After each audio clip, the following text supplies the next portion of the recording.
और धराली मलबे में दफन है। आसपास न सड़क बची है न बाजार। जहां नजर उठाओ सिर्फ 20 फीट का मलबा और दिल चीरने वाला सन्नाटा है। जेसीबी जैसी बड़ी मशीनें कई घंटों बाद भी नहीं पहुंच पाई हैं। आर्मी के जवान हाथों से बड़े बड़े बोल्डरों वाले मलबे के नीचे जिंदगियां खोज रहे हैं। एक सैलाब सब निकल गया। तस्वीरें दे रही बर्बादी के सबूत।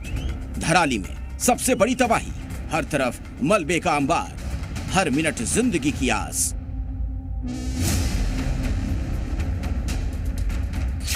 धराली का एरियल वीडियो देखिए, दूर तक बर्बादी के मंजर आपको देखने को मिल जाएंगे। लंबी दूरी तक फैला मलबा बताने के लिए काफी है। पहाड़ से उस वक्त आए जलजले ने कुछ भी बाकी नहीं रखा। उत्तरकाशी के धराली गांव की दोपहर अब वहां के लोगों के लिए कभी ना भूलने वाली दोपहर बन गई है। बादल फटने से पैदा हुए उस भयावह मंजर को सोचकर ही रूह कांप उठती है। लोग जब तक समझ पाते, पल भर में पहाड़ से तेजी से आया वो सैलाब अपने साथ सब बहा ले गया। और अब मलबे में जिंदगी की तलाश की जा रही है। हर पल लोगों की यही आस है, वो अपनों से मिल पाएंगे।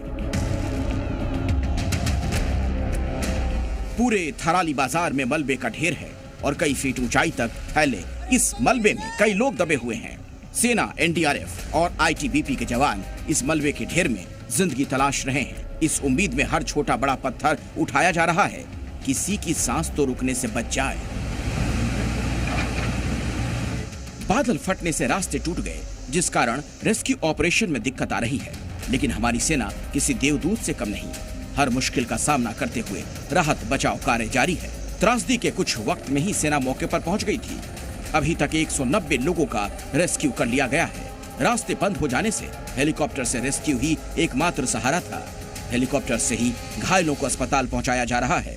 उत्तरकाशी से लेकर जो रेस्क्यू टीम है वो धराली तक नहीं पहुंच पा रही है। रेस्क्यू टीम को हेलीकॉप्टर के जरिए धराली भेजा जा रहा है और जो भी लोग वहां पर फंसे हैं हेलीकॉप्टर के जरिए मताली लाया जा रहा है और उसके बाद उन्हें अस्पताल में शिफ्ट किया जा रहा है।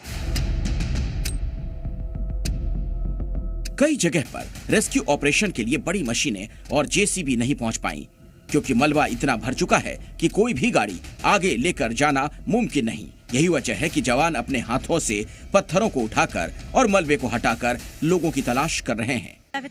सवित्रा, ये बताइए कि धराली में क्या कर रहे थे आप लोग? क्या करने के लिए गए थे? हम ऐसे लेबर काम करने। अच्छा, लेबर का काम करते हैं जी। तो आपके परिवार के कितने लोग नहीं मिल रहे हैं? हमारा 7।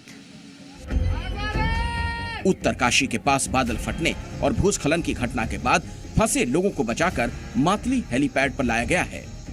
बिल्कुल आंखों से देखी हूँ धराली ऐसे गिरते हुए, और उसके बाद में हर्षिल को गिरते हुए देखा है आंखों से।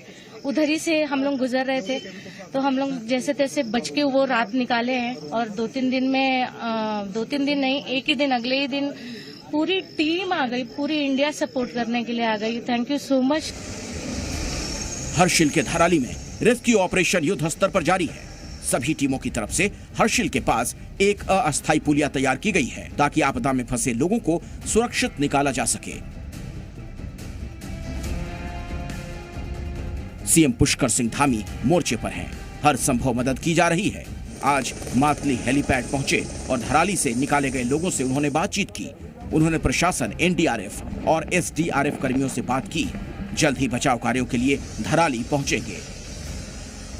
तस्वीरों में आप देख सकते हैं कैसे धराली जाने के रास्ते प्रभावित हैं। भटवारी में सड़कें बनाने का काम जारी है। इस हादसे में जिन लोगों के अपने लापता हैं, वो भी एक टक लगाकर रेस्क्यू ऑपरेशन में जुटे जवानों की तरफ देख रहे हैं। हर किसी को उम्मीद है उनके अपने इस मलबे से बाहर निकलेंगे और वो एक बार फिर उनसे बात करेंगे। हालांकि जैसे जैसे वक्त गुजर रहा है, कुछ लोगों की उम्मीदों का बांध भी टूटता दिख रहा है। ब्यूरो रिपोर्ट, जी मीडिया।